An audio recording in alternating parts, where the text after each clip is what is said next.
Welcome back. కర్ణాటకలో విషాదం జరిగింది. నదిలో వేటకు దిగిన ఒకే కుటుంబానికి చెందిన 11 మంది గల్లంతైపోయారు.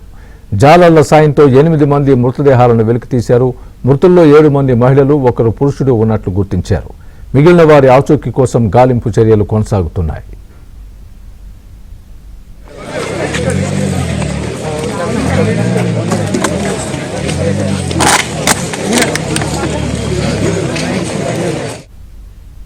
ఇదే అంశానికి సంబంధించి పూర్తి అప్డేట్ మా ప్రతినిధి రిత్విక్ చెబుతారు.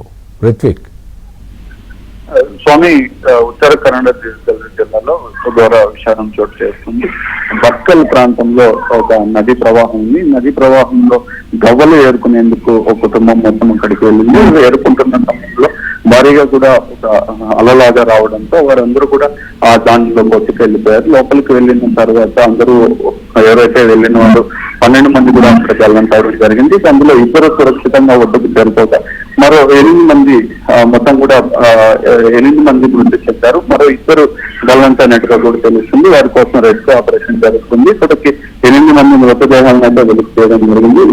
మరో ఇద్దరు గల్లంతైన వారి కోసం రెస్క్యూ ఆపరేషన్ జరుగుతుంది. గతంలో కూడా ఇలాంటి ఘటన చోటు చేసుకున్నప్పటికీ అధికారులు ఎంత చెబుతున్నా కానీ అక్కడున్న కొంతమంది స్థానికులు ఇలా గవలు ఏర్పడడానికి నదీ ప్రవాహంలోకి వెళ్ళడం, ఇలా చిక్కుకుని ప్రమాదాలకు గురవడం జరుగుతుంది. దీని మీద ప్రభుత్వ యంత్రాంగం స్పందించింది. అటుగా ఎవరూ వెళ్లకుండా కూడా కఠిన ఆంక్షలు తీసుకుంటూ ప్రస్తుతం అయితే రెస్క్యూ ఆపరేషన్ అయితే కొనసాగుతున్నాం.